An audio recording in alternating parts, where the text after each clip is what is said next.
Good evening, everyone. Thank you very much for joining us. My name is David Sidwick. I'm the Dorset Police and Crime Commissioner. This event follows the Facebook Live event that was held in July, where each panel member committed to holding a second update event. So once again, this event is for the BCP community to ask questions, raise issues, tell us how you feel, and for us here on the panel to listen and work out how best we can work together to tackle your issues and problems that you raise here tonight. The BCP area is a safe place, but it isn't just about being safe, it's also about feeling safe. If you do feel unsafe, we want to know why you feel that way, where you feel unsafe in the BCP area, and we'll look at what we can do to address those problems. Tonight, we'll give you facts and figures about what is really going on, and also tell you about the work that is happening 24/7 across the county to keep people safe. But we know that statistics don't stand up when people don't feel safe, and that's why we're here listening to you tonight.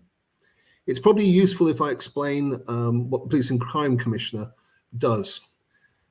Regarding tonight, my main role is to set the strategic direction for Dorset Police through something called the Police and Crime Plan. This was researched across 3 years. It's been put in place for 7 years, and we are 3 and a quarter years into it.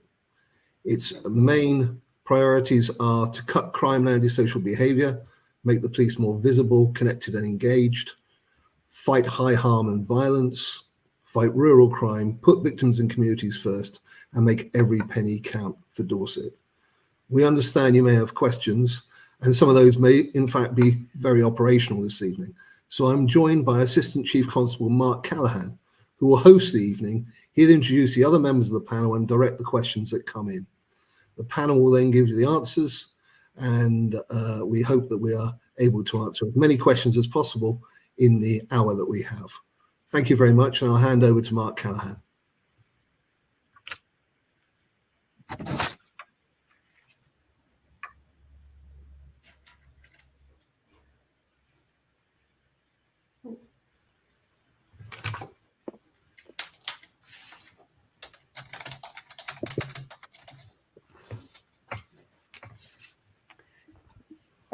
First mistake of the evening, folks. I left myself on mute.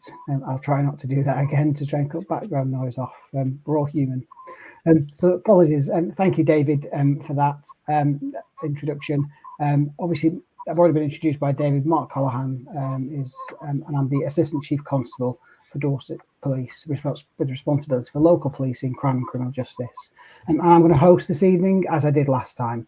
I'm going to move over to Heather Dixie, who's going to introduce herself and her role as the LPA commander, and then we'll hear from the local authority from BCP and their roles this evening as well. Heather. Thank you, sir. So my name is Heather Dixie. I am the Chief Superintendent with the policing responsibility for all of Bournemouth, Christchurch and Poole.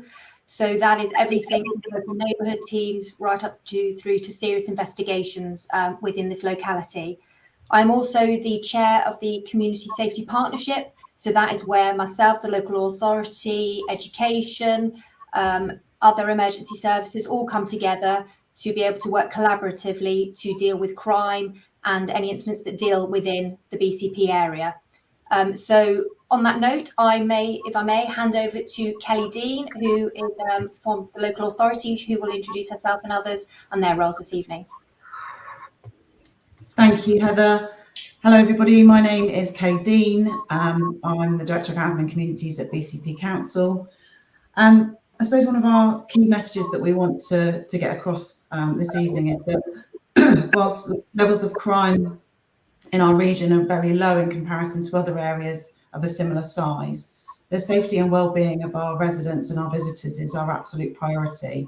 So tonight we'll talk about our partnership work with Dorset Police and our other partners, as Heather has mentioned, through our Community Safety Partnership. That partnership plays an absolutely critical role in tackling the root causes of crime and antisocial behaviour, and allows us to work together to take a preventative approach. There are a number of different priorities across the Community Safety Partnership, which we'll hear more about, I'm sure, as we talk through this evening. I'm very happy to be here and participate in the conversation.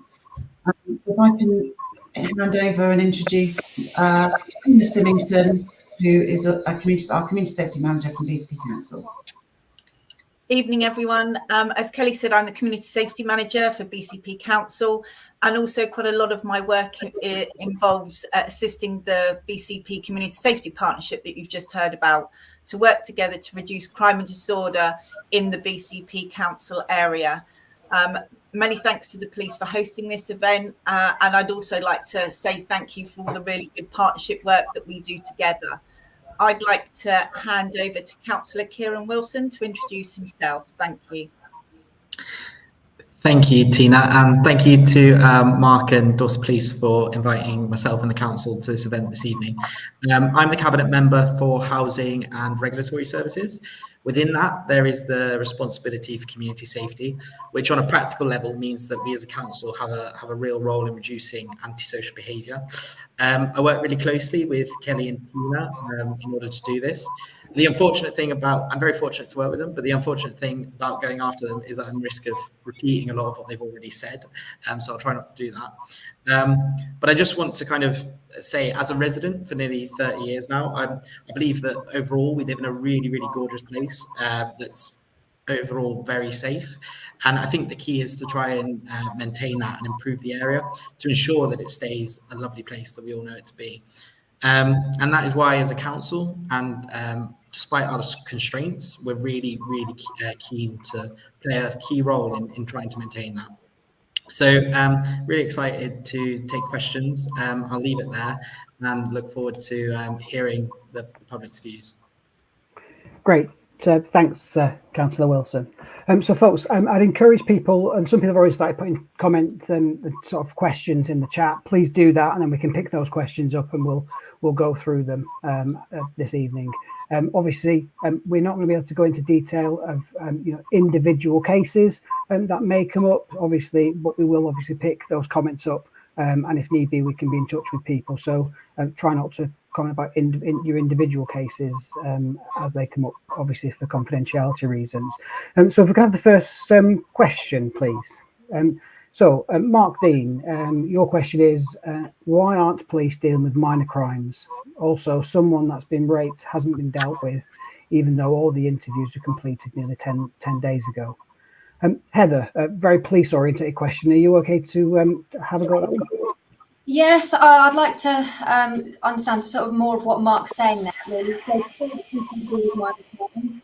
it's not correct. Obviously, we will record all minor crimes or any crime that anybody reports to us. And what I would advocate here is, and I say it time and time again, you must report things that are happening to you. We often hear of people putting things on social media, and I notice some of the comments are coming in around moped thefts, motorbike thefts, etc.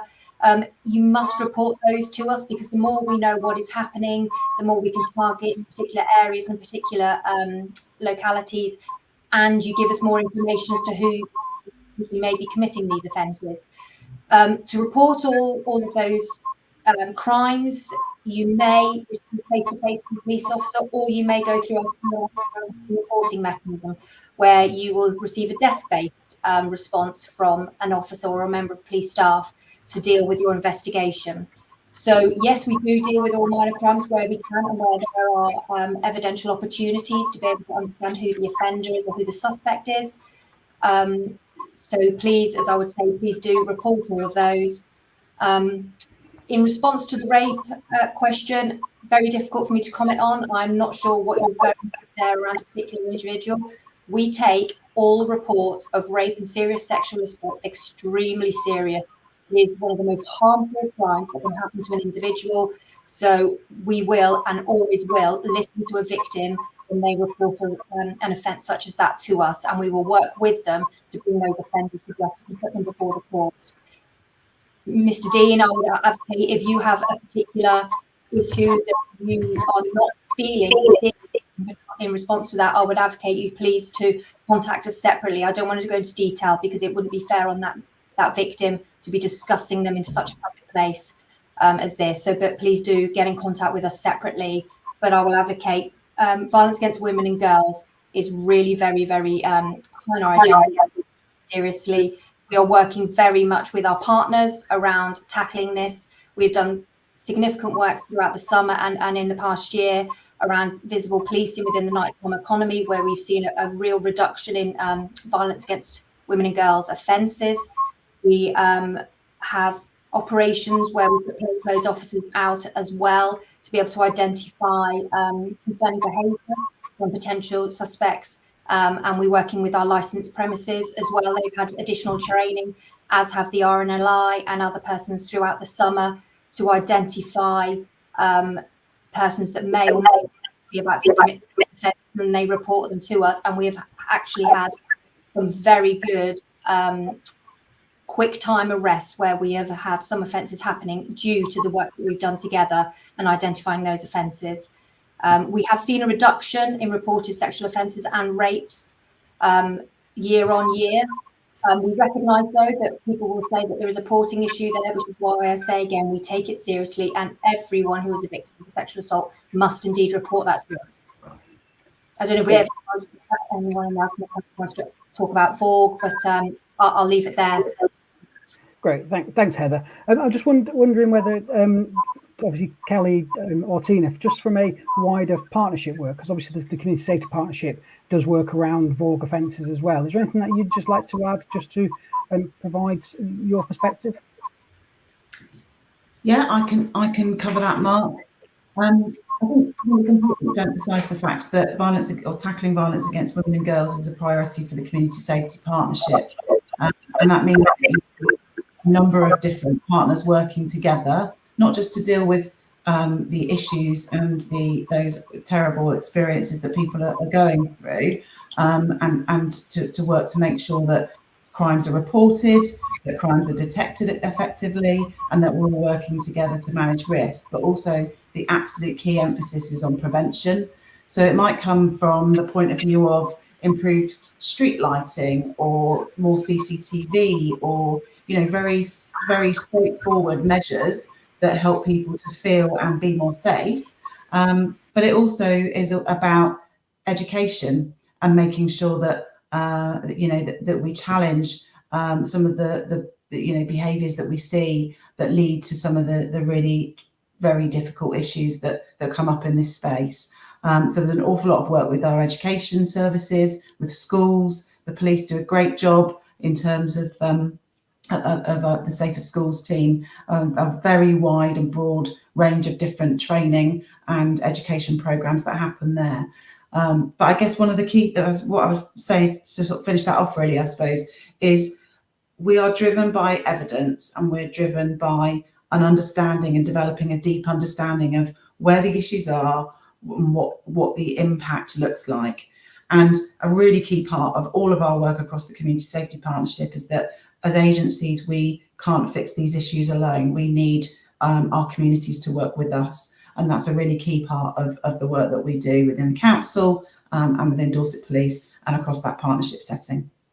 I don't know if Tina might want to come in with any other specifics around some of the programmes that we're actually running at the moment. Yeah, can I just mention maybe a couple of the programmes that are running, certainly under the Safer Streets Round 5 bid that we did collectively with colleagues. We got some additional funding last year and this year where we've been able to put additional CCTV cameras up at Horseshoe Common and also at West Hill area, which is really good. The Unity Promise is a project that we're collectively doing that we have borrowed with pride from London, but altered it to fit what we needed it to do in BCP. That launched in March, and that's a programme that is essentially working with businesses, organisations and venues. We've started off in Bournemouth Town Centre, but we will be rolling it out across the whole of BCP, which is a promise by the businesses and organisations that sign up to make the area, their business, their venue, their organisation safe for women and girls. It's a checklist containing some practical steps for them to help make it really safer in Bournemouth, Christchurch and Poole. As I say, we started in Bournemouth Town Centre, but we will be rolling it out. We've just completed some training. We had 40 venues and businesses turn up where we did some additional training with them about how they can make their venues even safer for women and girls. And we want to make sure that it's not just at night time, it's carried out through the day. And we'll be rolling it out to schools and further venues over the course of the next year or so. But that's a really exciting project that we can build on. And we're also looking at several others as well, which would be really exciting. But most of the projects that we're working on jointly can be found on the Safer BCP website. And I would suggest that if anybody wants to have a look at some of the specific projects that we're doing, including a project called the Community Guardianship Scheme, which we're just about to launch, you can find all the details on the Safer BCP website. Great. Thanks, Tina, for that. Really helpful context. Conscious that was quite a detailed answer because obviously trying to make sure people are aware of all the work we're doing around VOG. But if we could have the next question, please. So a question from Joe Fowler, safety. There's no safety in BCP with all the knife crime. So I think first, if I come to Heather from a policing perspective of the work that we're doing there, and then I'll come on to Kelly just from a CSP side of things. Okay, thank you. I'm really pleased that that question's been asked because it's something that I want to be able to provide some reassurance and some context around it.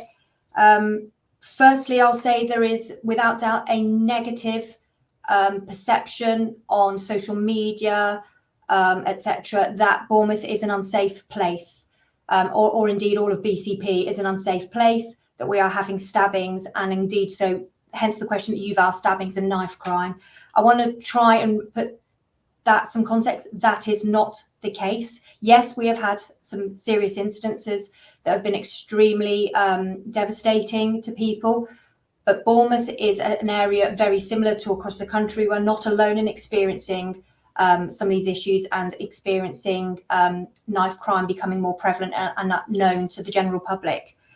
But to say that we have had knife stabbings and lots of them all the time in Bournemouth is incorrect. So for context, from June all the way through to September now, within Bournemouth Town Centre alone, we have had 2 incidences of what we would class as stabbings, non-life-threatening 2 incidences.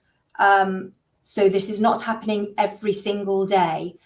It is a real priority for us, and hence why I have increased the visibility policing within Bournemouth Town Centre. I have uplifted the amount of officers in there, and we have been supported by the Police and Crime Commissioner with funding to be able to ensure that the area is safe. But also we recognise you need to feel safe, hence why I'm sharing some of this work with you. We have within that area done over 700 hours of visible foot patrol within that area. We have arrested over 30 people within just those couple of months in the small town centre.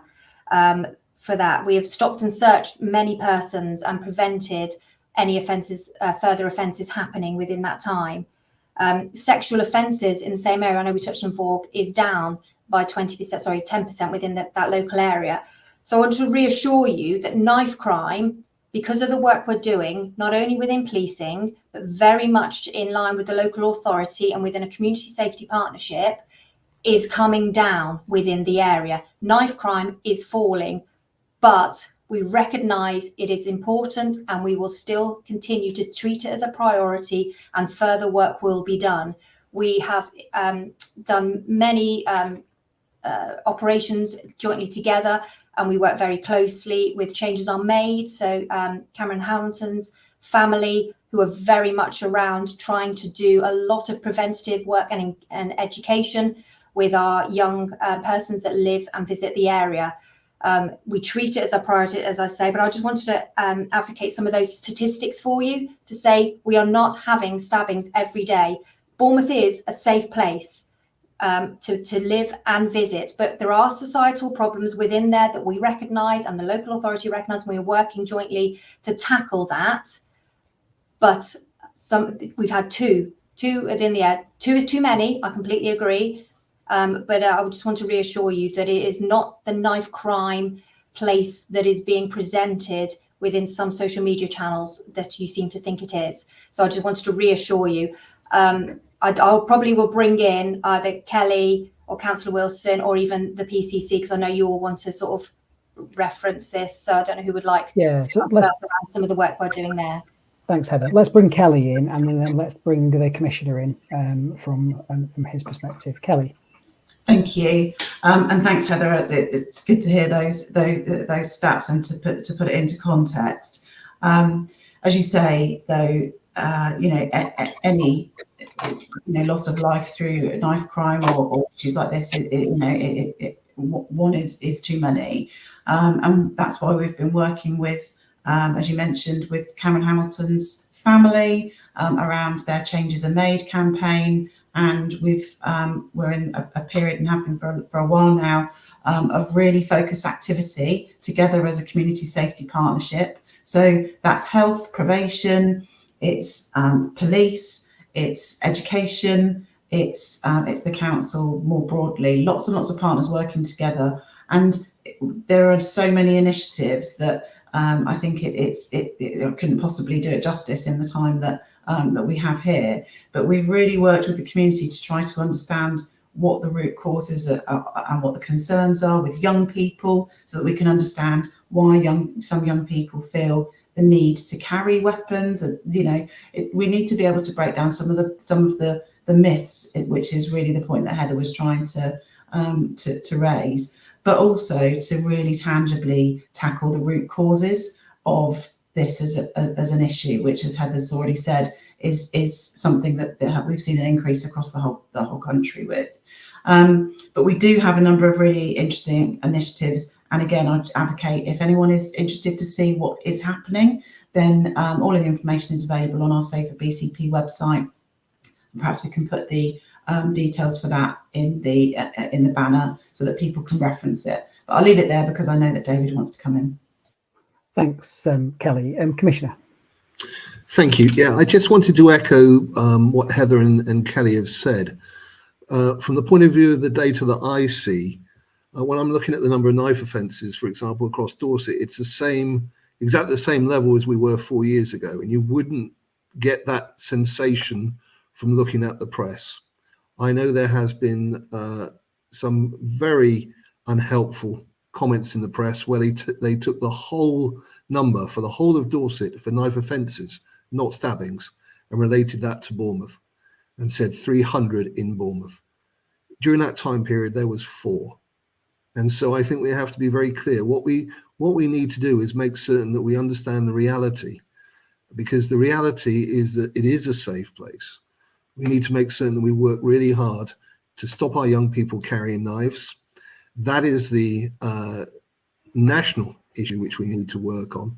I'm trying to get money for a violence reduction unit into Dorset, and I'll continue to campaign for that, which will take a public health approach in order to address those young people. I just wanted to reiterate, there is a lot of press coverage which is either in error or there for specific reasons, and we need to make certain that we look at the reality rather than the puff. Thank you. Great, thanks, Commissioner. We've got lots of questions coming in, and you'll see on the ticker tape there at the bottom for what you're viewing is the Safer BCP website. So feel free to go on there, and you can links on there. It's about reporting where you don't feel safe as well, so we can understand that information intelligence. If we go to the next question, please. So Phil Curtis, boys stealing many motorcycles around BCP, riding them and then dumping them. It's happening every night, stealing, joyriding and dumping. What's being done? Heather, I think this is one for yourself. Thank you. Yeah, so we have seen an increase in theft of motor vehicles and in particular mopeds across the area. That trend is being reflected nationally as well, so it's not unique to Bournemouth. So yes, we are very much aware of it. We are putting in enhanced patrols in the particular areas. So the Bournemouth North area is suffering more than others at the moment. We are seeing that persons are particularly just joyriding on them is the best way to explain it. So they are stealing a motorbike, riding around again and then dumping it. What I will say is We don't often get told all of it. And again, please do report it. But further, when if you locate your bike, because they're dumped often in the same locality, we need to be told that as well, because there may be opportunities for us around the investigation to identify who the offenders are. And I would also advocate for community intelligence. If you know or suspect there are persons within your local area that are committing these offences, please do report that to us as well, because we need to work with you to understand who is taking these bikes and who is committing the offences. So we'll say, yes, we do know it is a priority of ours. We do know it's happening within the local area. We're increasing our patrols across all of our operational assets that are out throughout the 24 hours that we police the local area. So do please report it to us so we can understand and have a better picture of times and locations where we can effectively target it. Great, thanks Heather there. And a plea there, folks, from Heather about if you know, the community will know who is stealing their mopeds. Tell us so we can target them. We need you to work with us so we can then take that forward and to criminal justice outcomes and stop those offences. So thanks, Heather. Next question, please. So Chris Guy, why has BCP and Dorset Police done nothing to stop the drugs on the beach? Heather, I'm going to come to you on that one, if I may. Lovely, thank you. Yes, so again, policing of the beach throughout this summer has been a priority of ours, and we put in a specific response to that. I mentioned earlier around the hours of patrols that we've been doing in that locality, where we've had over sort of 600 hours of policing. We have had visible policing response at the beach every day throughout the high summer period, and we work very closely with the local authority with their community safety teams, again, who are out in visible patrols.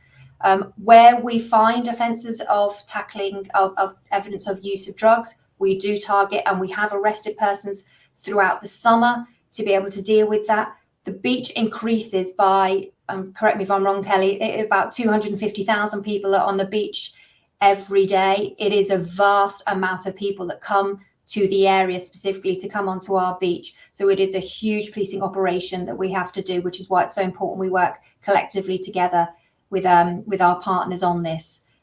We do the best we absolutely can. Say where we identify offences, we will arrest. We are stopping searching, as I said already. We've done over 50 stop and searches within that locality over recent months, certainly around that, and that will be for drugs and for weapons offences as well. So we are tackling it with the resources that we have at our disposal, which is why we work collectively together. It is very much a priority through our Operation Viper, which I know the Police and Crime Commission is very supportive of.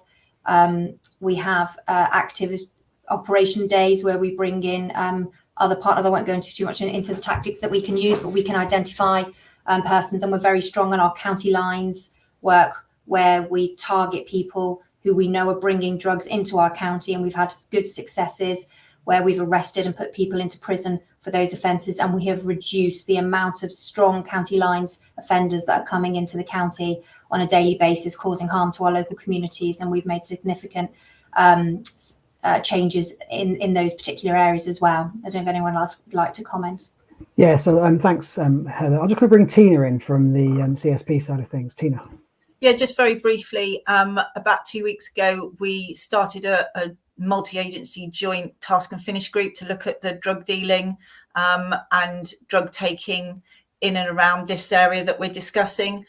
Really good partner coordination and collaboration around how we can both keep people safe that are substance misusing, but also reduce the effect that it's having on the wider community, and some really good work that's starting to come out of that joint partnership.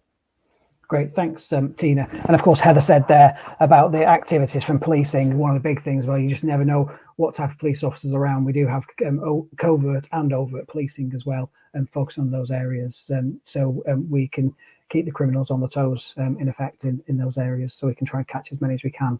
Cover the next question, please. Okie dokie. So DJ Romania, hope they got pronouncing all that right. Hi, the online reporting form seems geared towards reporting crimes, but there should be one reporting suspicious activity. I'm assuming you're referring to the Dorset Police online reporting from this perspective. Heather, do you want to pick it off, or do you want me to do it? I don't mind either or. I think we do. There is a place on our single online home to be able to report intelligence. It may well be, I don't know whether we can put that link on here to be able to, for anybody. I think we'll try and do that. So there is somewhere you can report intelligence and information to us. And if you also have Crime Stoppers as well that you can report anything into, and that information does come into us as well. Please don't put it onto Facebook, because just in case it's not monitored or anything like that. But yes, our single online home has that opportunity, and I'm sure the local authority will have similar things that we may well be able to put a link up to. Thanks, Heather. Yeah, there is a button there, and it is about reporting information intelligence. So have a look at our websites. That's there. And please, if people are sharing information on WhatsApp groups, we often find people share lots of information on WhatsApp groups, but we never know about that. We're not on every WhatsApp group, so please use our systems for that information intelligence. Next question, please. So Susan Jeff, I would like to learn more about right care, right person. Heather, are you happy to talk to that? Or would you like me to give you a break? Okay, you may go if you like. I'm happy.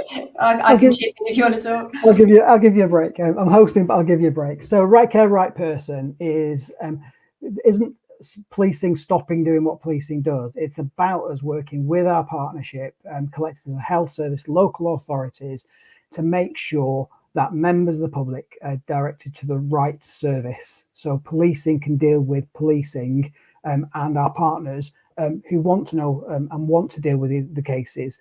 So therefore, the member of the public gets the right level of service. And some of those areas are where police have dealt, for example, lots of mental health cases. And actually, it isn't right that the police are the first response around mental health cases. They need the proper mental health support through the NHS, etc. So it's about how we work collectively with partners to make sure that the individuals get the right care. Again, it is a collaborative effort, and we haven't just stopped going to incidents from a policing perspective. There's a whole collaborative piece of work that's going on to make sure we get it right. And actually, what's really important is that the individual is at the centre of it. It's about the members of the public. It's not about all our processes and just police and partnership policies. Can I have the next question, please? So David Bowerman, due to a lack of collaboration between police and council, it's easier and probably more accurate to listen to the media. Kelly, can I bring you in on this one? You can do. I think, in all honesty, that's a disappointing view, because there is such an awful lot of collaboration that happens across the council and the police. I will say that one of the things that we know that we need to improve is how we communicate all the work that's happening. So we mentioned earlier the Safer BCP website that we have available that has an awful lot of information on it, but getting information out through social media and through the Echo and through any number of channels is something that we try our best to achieve. But it's fair to say that there is so much happening. It's often difficult to sort of target the right news to the right places.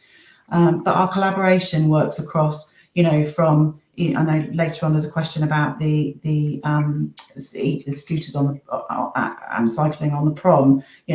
Police and the council work together on issues like that, and then into antisocial behaviour and into those really very serious and tricky issues that we deal with as a partnership. The collaboration, I think, locally is very, very strong, but I would accept that there is something for us to do in terms of making sure that we get the message out there, and that's what evenings like this evening are about.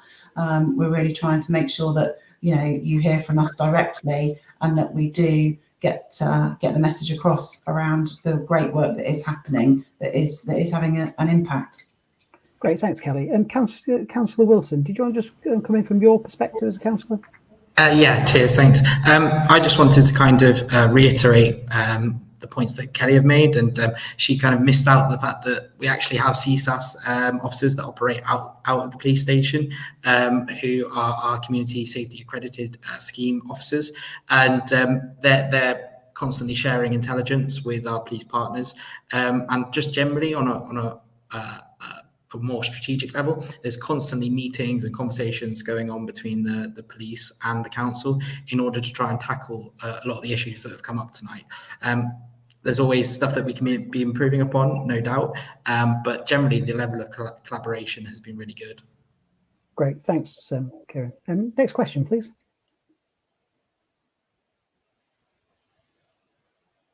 So Holly Love, hi all. What actions are being taken to stop this craziness of cars being stolen in Bournemouth? So Heather, I'll come to you on that one. I think, but it's probably similar to the yeah, I think we've answered a similar question to that, haven't we? Already. Yes, actually, it's mopeds that are going up more than vehicle theft. For obvious reasons, I think that they're very easy to steal, mopeds as well. And easy to quickly drive and quickly dump. So that has certainly risen more so than theft of vehicles. But again, yes, please do report it to us. We do take it seriously. Often some of the people who are stealing the cars are also committing other criminality as well. So it's absolutely right that we identify and find out who those persons are. We have specific operations in place.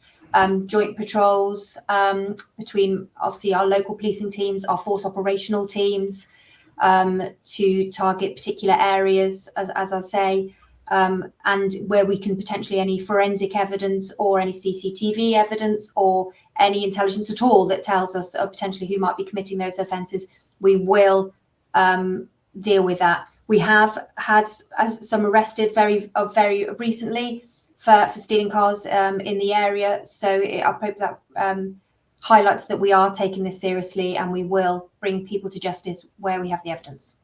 Great, thanks, Heather. And would reiterate that crime prevention advice, please. Again, you can get on our websites, but we still have lots of people leaving their possessions on display, not locking their vehicles, etc. So appreciate, many people are aware of that, but have a look on our website. There is prevention guidance. But please report it to us so we know what's going on. Next question, please. So Sani Sideup, you're the second highest funded police force in the country and you still use a lame excuse of lacking resources. Commissioner, is this something that you want to have? Yes, I think I do. I'm afraid that that comment is a mistaken one.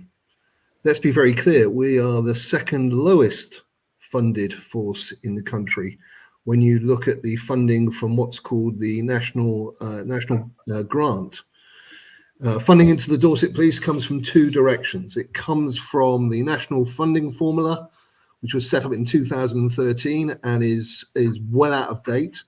It has a lot of perversity in it. It helps large metropolitan areas. It doesn't help a county like Dorset, which is rural, coastal and urban.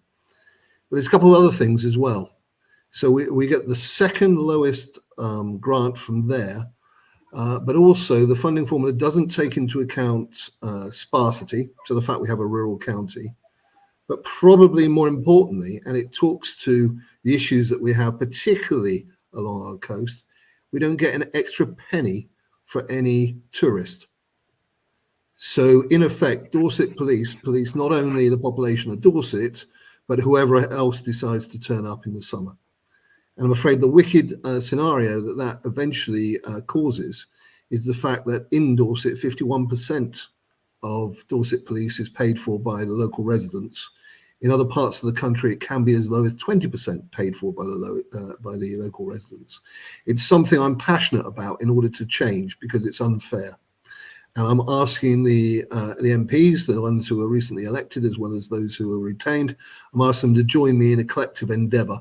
And I'm grateful for the one who actually said in the House of Commons to the Home Secretary that the national funding formula needs review because absolutely it's out of date. So I'm sorry, you got me on a bit of a rant there because this I'm passionate about. We need more money for police in Dorset because it's unfair the way that we're being funded. Great. Thank you, Commissioner. If we go to the next question, please. So Andrew Tame, speeding in West Street Pool during the day and also late night speeding, illegal scooters too. So I'm just wondering whether in terms of the speeding aspect of things, I would come to Heather, but I'm also conscious of potential partners as well. So Heather? Yeah, so again, e-scooters, I get it's a lot of the public very much get very upset by this. It's very much an issue for them, and people do report it to us, and it's quite antisocial to many people. And let's face it, obviously, you know, the obvious thing as well, it is illegal to drive it, ride them unless they're a barrel scooter, for example. What I will say is that we have had an increase in the amount of e-scooters that we have seized this year. We have we've seized 78 e-scooters off people, and that is up 25% from last year. And then during COVID, when they started, started to come to fruition, we'd only seized 2. So I think I can demonstrate there that actually it is something that our road policing team, our local policing teams, will tackle, and will target persons, and we are seizing them where appropriate, and if necessary, then we will put them before the court for no insurance. So please do look at the court circulars, because it will have some of that detail in there. It is a way for us to do preventative work with people. So if we seize them, we tend to do preventative work with them as well, to understand the dangers of riding illegally on scooters, and we do that work within our local schools as well, to be able to bring and educate people around the dangers of such devices whilst they remain illegal. So yes, we do take it seriously, and thank you for reporting it obviously on here to me about Paul. So I'll bring that also to the local attention of my neighbourhood policing teams as well, in particular for Paul. But I don't know if anyone else would like to comment. Yeah, I'm going to bring the Commissioner in, if that's okay. Thank you. Yes, this is something which my postbag is fairly bursting with at certain times of the year. I'm really grateful for Dorset Police for taking this seriously and for seizing those who are using the illegal e-scooters. There's a couple of things which is going on at the moment. I'm in dialogue with the Beryl company around a couple of things where I think that they could improve the experience by making a couple of changes. But I'm also part of something called the National E-Scooter Safety Committee, where we're talking about 3 areas. We're talking about the safety of the rider, we're talking about the safety of pedestrians around the rider, and we're also talking about general safety of e-scooters because of the issue of fire, which has occurred in a couple of areas where the batteries have basically caught alight. So there's a lot of work going on around this. They could be a transformative form of transport, but at this moment in time, we haven't caught up with the legislation, and we need to. So we'll keep on bashing away and see where we get to. Thank you. Great, thanks, Commissioner. And the other things around speeding of vehicles, etc. I've got the Dorset Road Safe, so there is the Road Safety Partnership that people can report incidents to. They work on intelligence, so we need you to report where these things are happening, and then we can feed that in into the Road Safety team with camera partnership vans, etc. Potentially the Community Speed Watch, but also into the wider partnership group. There's a strategic meeting where all partners sit to talk about road safety across Dorset as well. If we can go to the next question, please. Keeping on the e-bike and scooters theme, what about the e-bikes and scooters that use piers as a racetrack? Kelly, is that one that you can come in on? Yeah, I certainly can, Mark. Thank you. So hopefully people are aware that there are restrictions along the pier and the promenade. Speeds need to be kept to 10 miles an hour at all times, but also there are specific seasonal restrictions in place when our seafront is incredibly busy. And again, it's one of those points that is not so well known in terms of the collaboration that happens between the council and the police, but certainly our CSAS, our community safety and patrolling officers, our seafront rangers and the police will take a proactive approach of patrolling and providing advice and guidance to those who may be flouting those rules. And often, most of the time, in fact, we do see that people understand and then observe the right way that they should be using vehicles along the seafront. However, when when that doesn't happen, given the restrictions that are in place, there is a civil enforcement option for the council to take, and there are fines that are obviously levied when that is the case. Great, thanks, Kelly. That's really helpful. If we go to the next question, please. So Joe Fowler, absolute rubbish. My brother has had his car stolen from outside his house with clear CCTV, and you didn't even bother to come out to view it. Heather, if you can. Yep, thank you. Sorry, the chap's name's gone then, who's asked a question.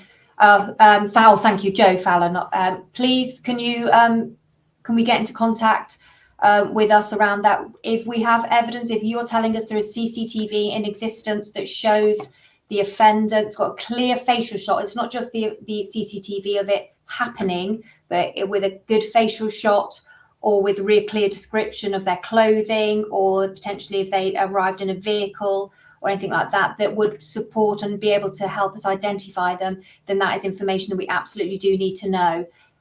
So please do, if you can, get in contact with us to let us know more in detail about that, and I can look into that individual case to understand why that's not happened.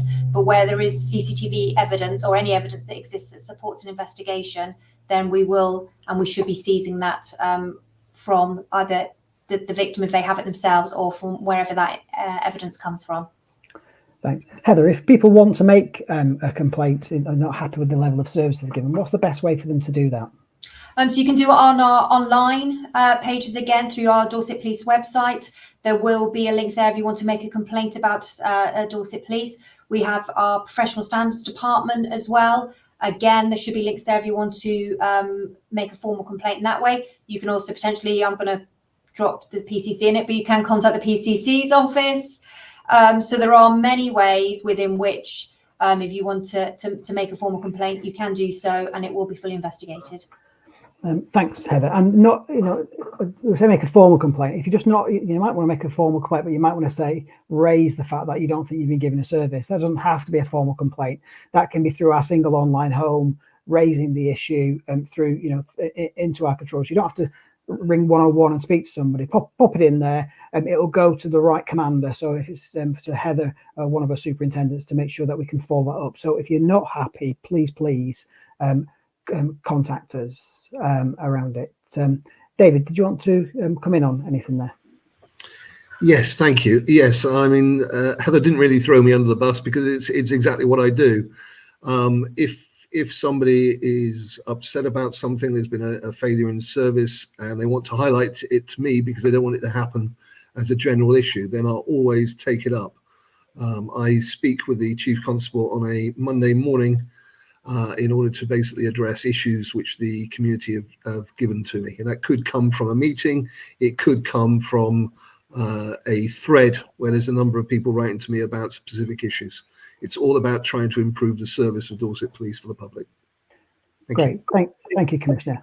I just before we bring the next question up, just say our officers and staff work really hard and to give the best possible service. Sometimes we don't get it right, and that's what we want to hear about. But I know I speak to the local authority, speak to ourselves, that we want that feedback if we're not getting it right. But our officers and all our staff work very hard to make sure we give the best possible service we can, sometimes under very challenging circumstances and with high demand. But please tell us, so at least we can have a look at it and give you some of that reassurance, and we can review any complaints. Next question, please. So David Bauman, in your introductions, most mentioned that you're working closely together. However, we're often told by police an issue of ASB is a council matter, and the council says it's a police matter, resulting in no one dealing with it. How will you ensure ASB get dealt with collectively? Tina, is this one that I can perhaps come to you on from a CSP side of things first, if you're happy, or? It may be better if Kelly answers this one, but I can do it a little bit in terms let's go to Kelly then, if that's happy. Right. Yeah, just me choosing the wrong person around it. So Kelly, thank you. Thanks, Mark. Yes, so thank you for the question. Again, it comes back to that point of collaboration. It's a bit of a theme, really. What to start with, absolutely critical is that we rely on the public reporting incidents of antisocial behaviour. Now, if there are incidents of antisocial behaviour, the way to do that is to do that through 101. There may not be an immediate police response that comes from that, but that information and intelligence that we gather through those means will be used and will be shared by the police with the council, where we need to make sure that we understand where are the hotspots around antisocial behaviour, where are their specific issues, the information and the collaboration that is there working in the background. If there are ongoing incidents of antisocial behaviour or an issue that is very persistent, then it's possible to speak to our antisocial behaviour team in the council, who can provide ongoing support and deal with that. We also have a tactical partnership group that meets on a very regular basis, and that looks at information and intelligence that tells us where is antisocial behaviour happening, what are the sort of issues that are coming up, and how should we collectively work together to target those issues. So again, lots of collaboration and very much looking at the high risk areas, but also where we might see that an issue is beginning to build, so that we can understand how we look to prevent that sort of activity.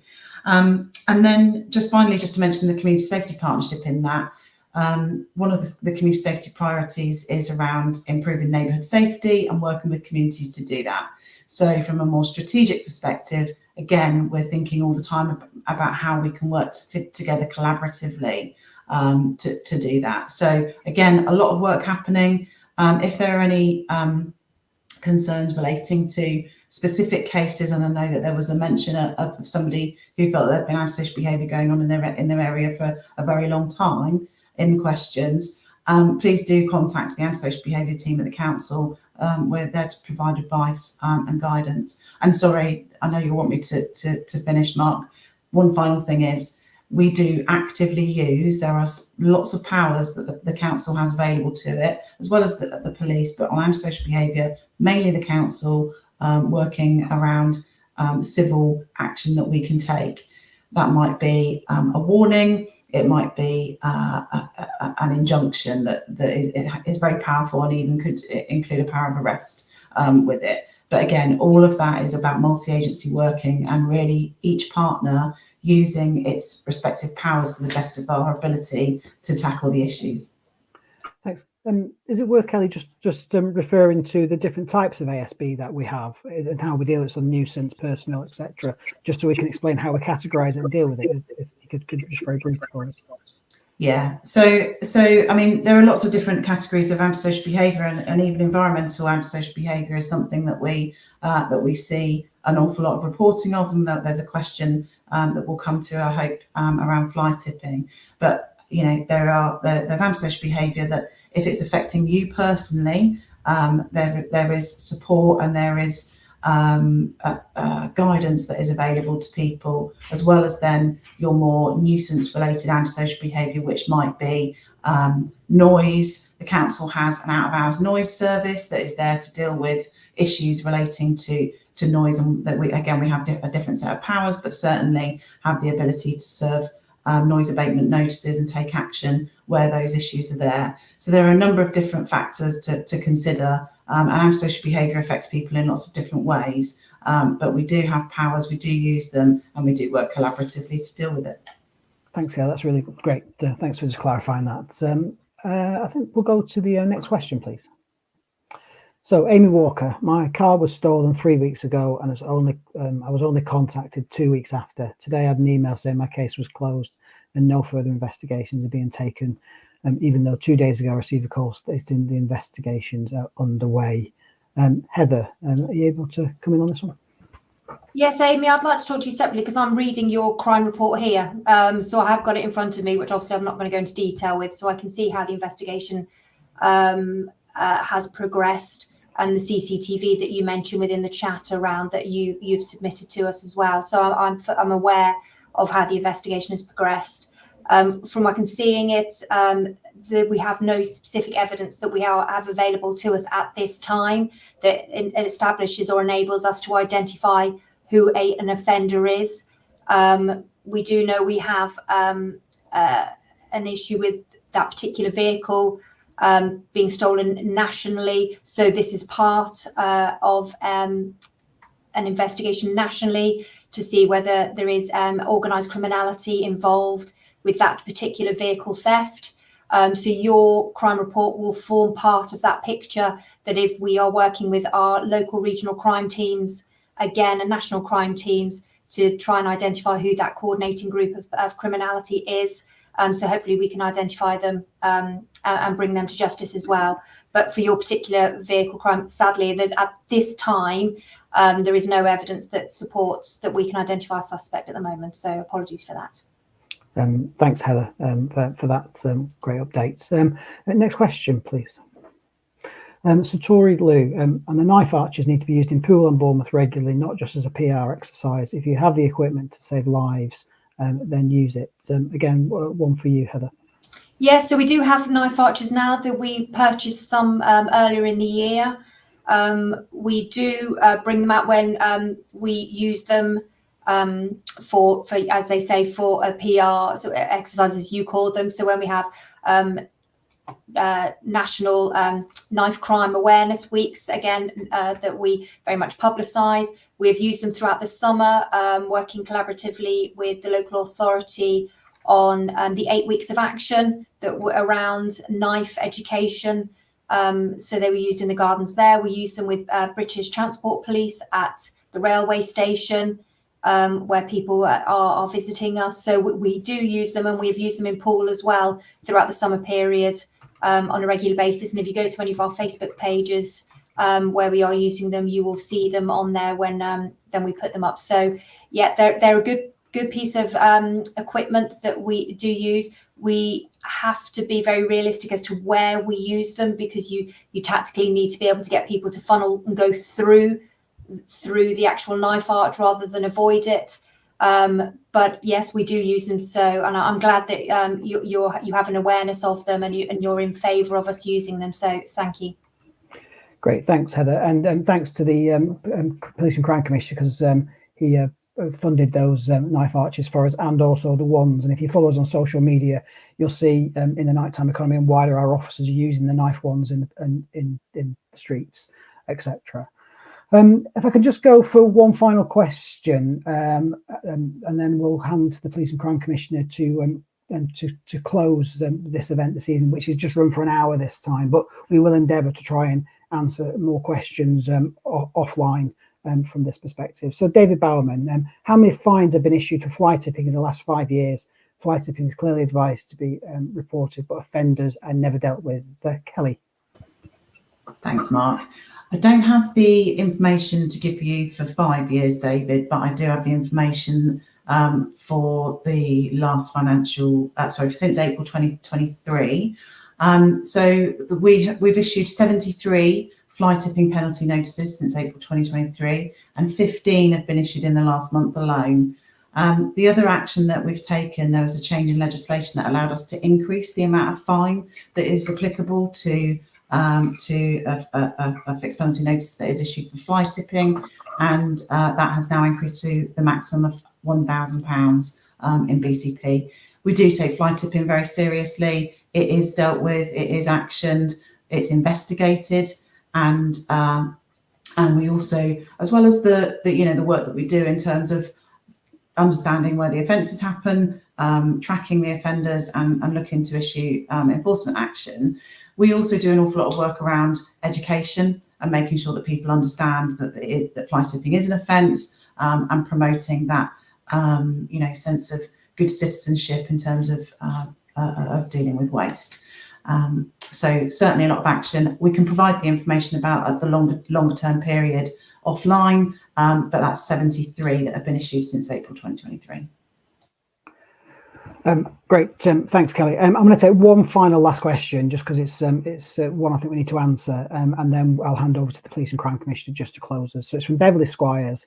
What an absolute farce, pretty much like our community meeting on a grass verge in the cold and rain, with one female PCSO and one BCP council worker to listen to the West Howe community about their concerns of lack of policing, of lack of council help for decent residents, of which there are many in the area. And now we get this absolute cop-out. ASB needs stopping, and victims need protecting. Heather, if I come to you on that one. Yeah, that's a long question or long comment. Well, the fact that you've raised that you've had a community meeting with a PCSO and a BCP worker is actually a good thing. So they are there listening to you for you to be able to provide your fears, your concerns for your local community. And that is the importance of them. We have key community contact points that we advertise on our website where you can go and speak to local police officers. And we have community events as well, where we encourage people to participate and attend. Those things are all advertised on our Facebook pages under our local policing pages, where you can see where there is going to be an engagement event where you can go and meet the police. I know Kelly has touched on it. ASB is an absolute blight on people's lives. We understand that and recognise that. We have, and where we can get the evidence, we have been successful in having closure orders on houses across some of the local authority area. We start from community protection notices right up to criminal convictions for antisocial behaviour, where persons are causing a real blight on the local community. And there are very many levels within which we can either deal with someone through a local policing order, like say community, it's not a policing order, sorry, it's a local authority, civil order around community protection notices right up to criminality. So I'm pleased that you mentioned that you have got the PCSO and that the council working together within your area. Please continue to speak to them, give them your concerns, tell them what's going on in your community so we can target and tackle that together, working with you, because we cannot tackle ASB on our own. We need the communities to work collectively with us, tell us exactly what's going on, and for you to not tolerate it as well within your local community. So this is a real big joint approach. But I'll probably bring in Kelly or Tina from the local authority response around ASB. Yeah, I think that with fairness, Kelly's given us a bit of an update previously about ASB, which links into this, I think, from that perspective. So I am conscious of time, and we're tonight we're on a bit of a tight timeline due to people having other commitments as well operationally. What I'd like to do now is bring in the Police and Crime Commissioner for just to give the closing comments. I'm conscious, Commissioner, you may just add a little bit about ASB as you close as well in these circumstances. So over to yourself. So I just wanted to make the point about antisocial behaviour, because that was one of the triggers actually for me wanting to become Police and Crime Commissioner. There's a lot of good work going on. There is a lot of collaborative work going on. One of the issues is, as Kelly rightly said earlier, is the issue around what type of ASB it is and who it needs to be reported to. That lady who just spoke about asked the question about the West Howe community. There is something I would highlight from the point of view of what my office can do to help. So we have every year something called the Operation Relentless Community Fund. This is where residents can apply for between £100,000 and £5,000 in order to address an antisocial behaviour problem in their community. We've run it 4 times now, and we'll be bringing it back again in next spring. So if there is a particular micro-locality issue and there's an ability to address it, come with a plan, contact my office, and we'll see what else we can do. I think what I'm going to do is I'm going to move on now and basically close the meeting. So first of all, I want to thank you all for joining us. I know it's giving up some of your time, but thank you for doing that. We wouldn't be anything. We wouldn't be able to do this if we didn't have the questions. I hope we've been able to provide some reassurance to you all this evening about the level of work that's going on, and also the collaboration between partners in order to show that we're basically all working together. It's absolutely a determination to make this county safer. And you'll know from my police and crime plan, I'm determined to get us to the safest county.